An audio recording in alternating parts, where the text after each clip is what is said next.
C'est certainement l'un des pires pères que la France n'ait jamais connu. Il aura fait 7 enfants avec sa propre fille. Il aura emprisonné ses enfants pendant des dizaines et des dizaines d'années. Si vous avez un père que vous jugez difficile, eh bien vous allez voir que votre père est certainement un gentil garçon à côté de monsieur Raymond Guardo. En 1962, Jacqueline Guardo vient visiter son mari en prison, Raymond Guardo, qui a été condamné à une peine de 5 ans de prison ferme pour vol à main armée. Elle est enceinte, mais pas de lui. Au parloir, il l'accueille avec le sourire et il comprend très rapidement avec la forme de son ventre que sa femme l'a trompé.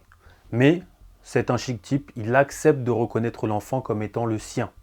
Ensemble, ils avaient déjà eu 2 enfants, Bruno et Nadia, et en 1962, naît leur 3e enfant, qui serait en réalité la fille du père de Raymond Guardo. Donc pendant que son mari était en prison, le beau-père s'amusait avec sa belle-fille. En 1963, le couple se sépare et Jacqueline Guardo abandonne ses 3 enfants, Bruno, Nadia et Lydia. Les 3 enfants sont placés dans un orphelinat. Jacqueline refait sa vie et ne donnera plus jamais de nouvelles.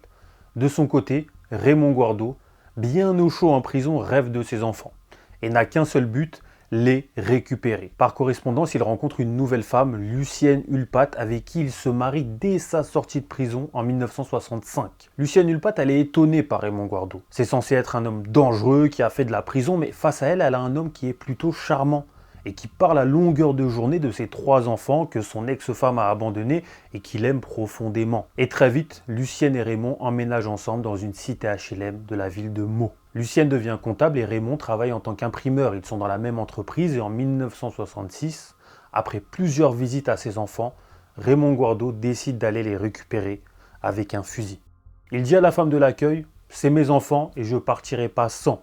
Et avec un fusil, on est toujours plus convaincant. Du coup, le jour même, il récupère ses enfants et en 1966, pendant 4 ans, le couple, avec les 3 enfants, va vivre une vie de Français modeste, tout à fait normale. Quand les 3 enfants ont été abandonnés par leur mère, le fils, Bruno, il était convaincu que son père, Raymond Guardo, viendrait les sauver de l'orphelinat. Il le disait à ses sœurs pour les réconforter, « Vous allez voir, papa viendra nous chercher. Vous allez voir, papa va venir nous sauver. » Pour les enfants, leur père, c'était un sauveur, mais vous allez voir que c'était en vérité certainement le pire des hommes et il n'est pas venu les sauver, il est venu les détruire.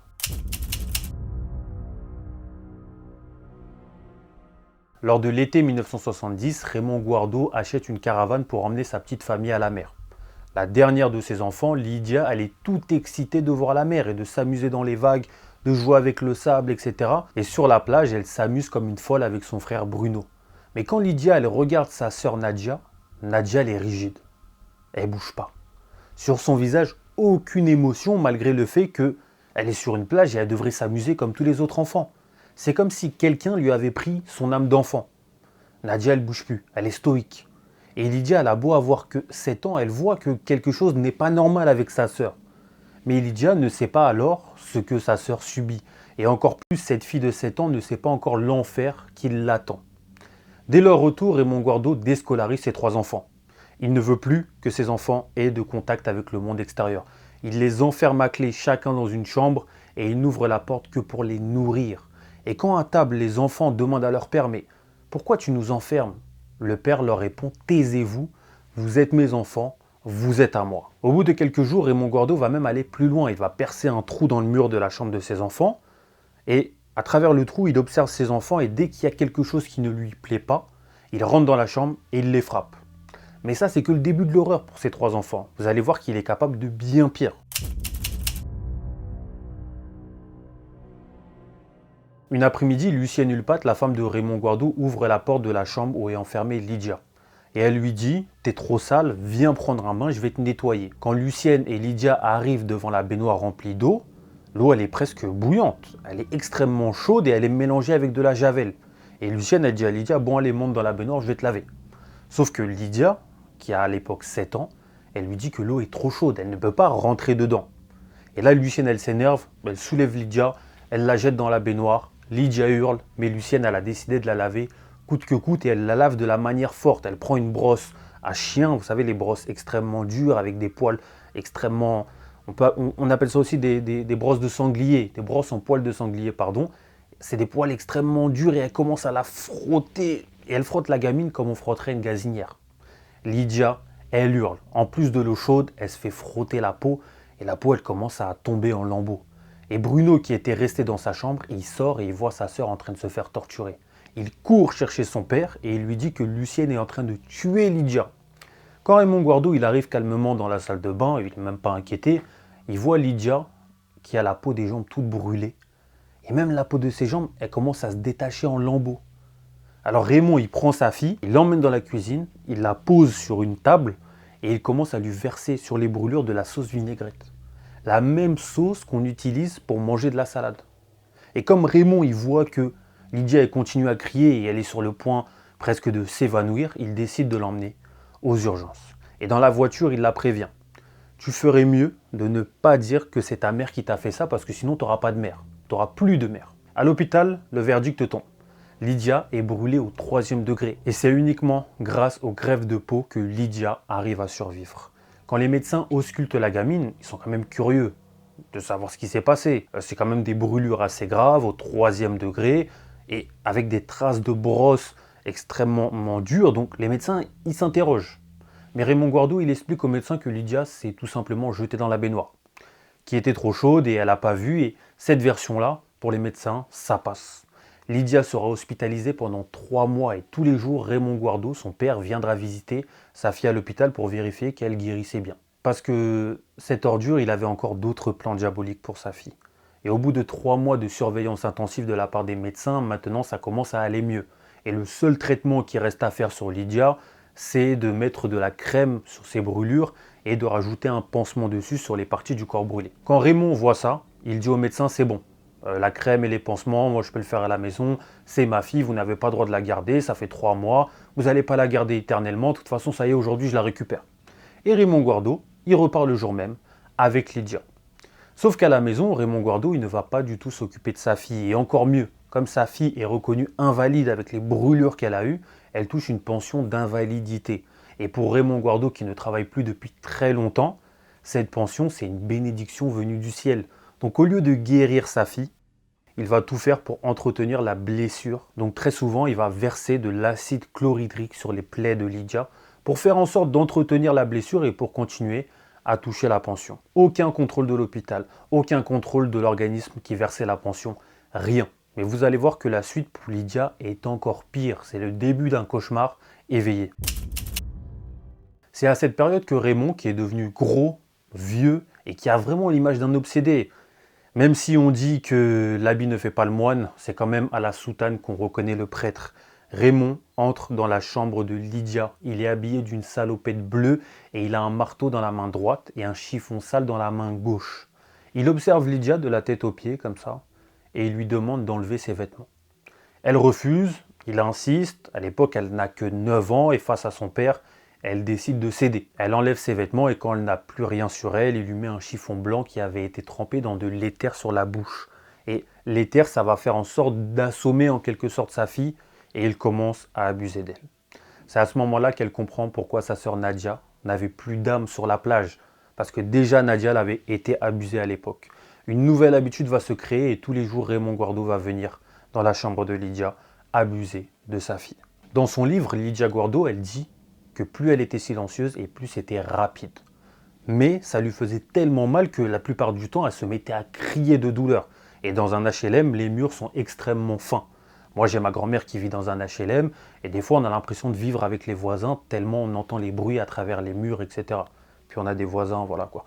Donc en 1971, les voisins de Raymond Guardo, à force d'entendre Lydia crier, à un moment donné, ils se disent bon, trop c'est trop.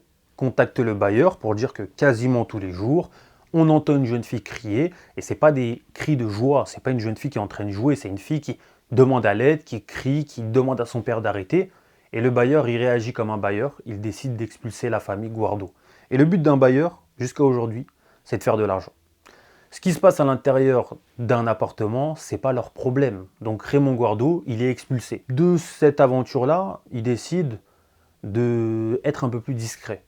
Il achète une ferme à 50 km de Paris, à Coulombe, et il va utiliser ses enfants jour et nuit pour faire des travaux dans la ferme et la retaper. En même temps, il achète une camionnette qu'il place sur un parking et il propose des services d'imprimerie. Ses enfants travaillent avec lui dans la camionnette et beaucoup de clients s'interrogent sur le fait que les enfants ne vont pas à l'école. Et pire encore, la petite Lydia, très souvent, elle a du sang sur les jambes. Mais Guardo, il a réponse à tout.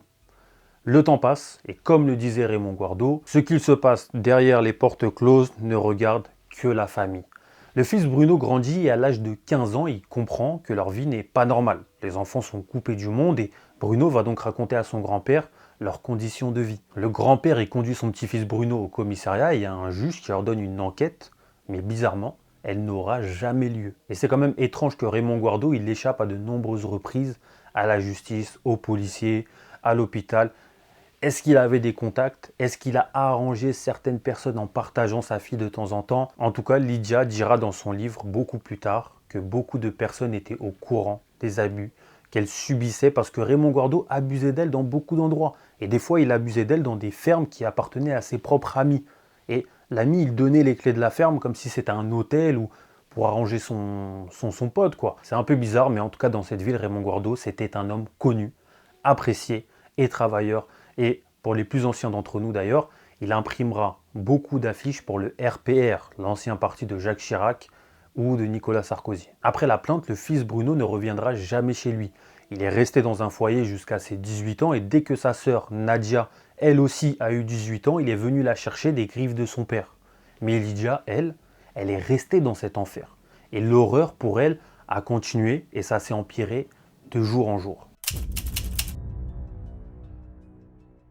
Imaginez le désespoir et la colère qu'a dû ressentir Lydia quand elle a vu son frère, Bruno, venir sauver sa sœur Nadia, mais pas elle.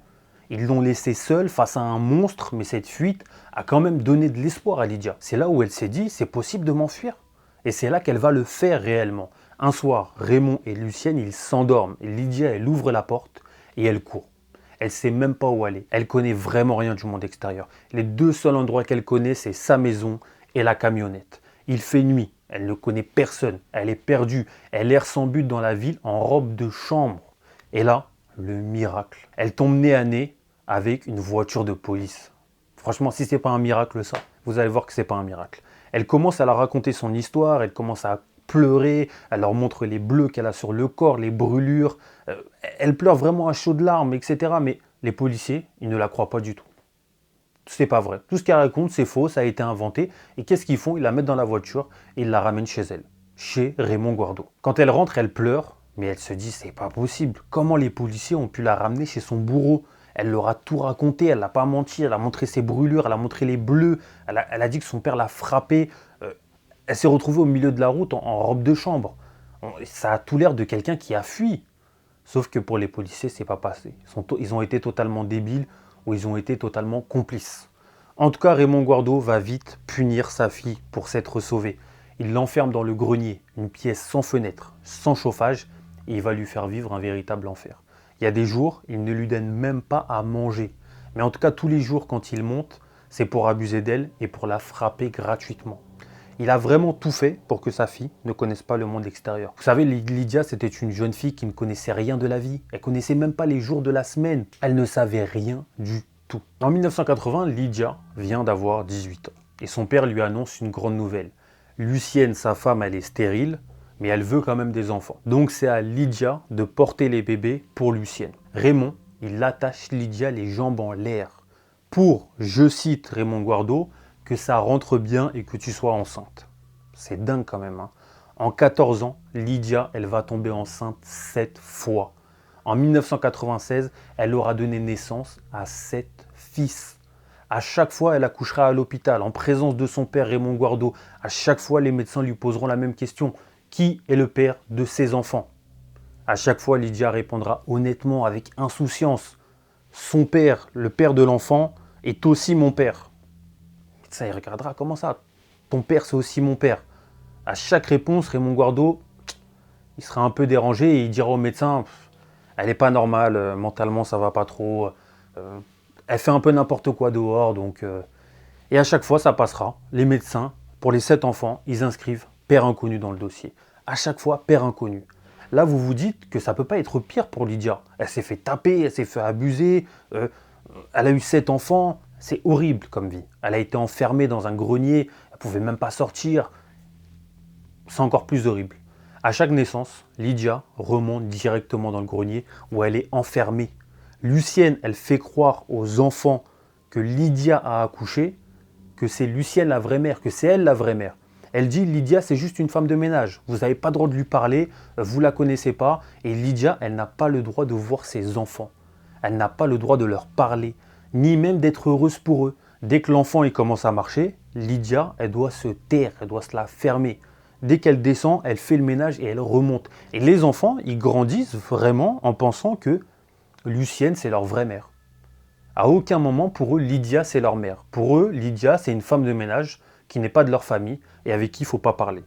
Imaginez Lydia, 7 enfants, 14 ans de souffrance, et elle n'a même pas le droit d'élever ses propres enfants. Franchement, c'est horrible comme histoire.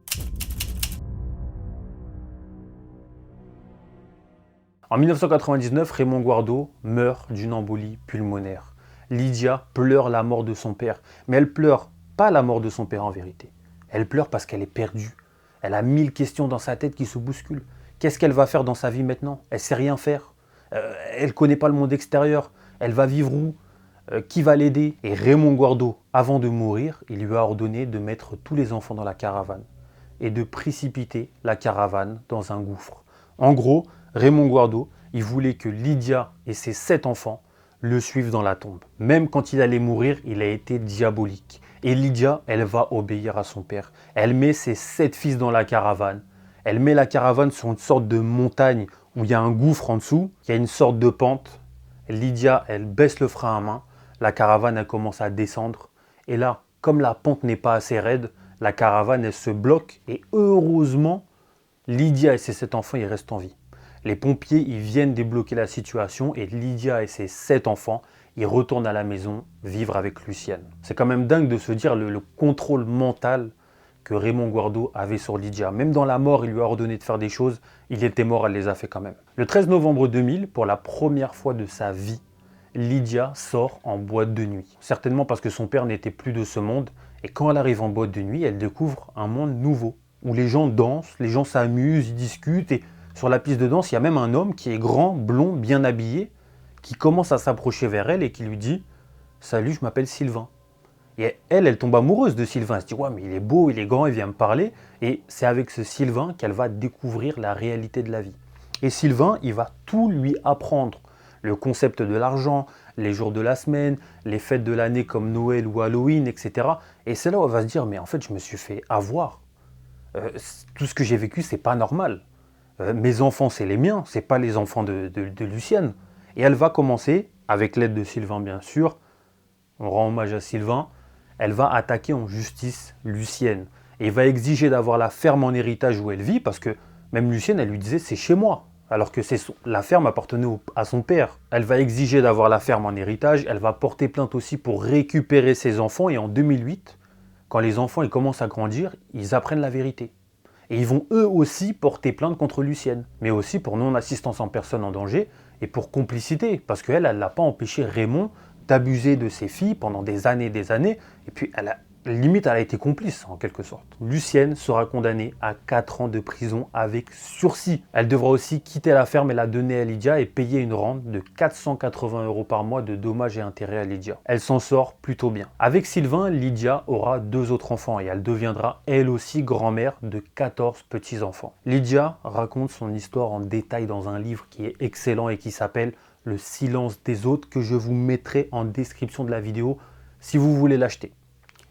Donne-moi ton avis en commentaire sur cette vidéo, sur cette histoire, et dis-moi si tu penses que Raymond Guardo a eu la chance d'esquiver les services sociaux, les problèmes de police, ou tout simplement il avait peut-être des contacts et ces contacts-là lui ont permis de vivre en toute impunité. Je vous remercie d'être arrivé jusqu'ici. Vous êtes quelqu'un d'extraordinaire, ça fait plaisir. C'était Tyler Murder, à bientôt pour d'autres vidéos.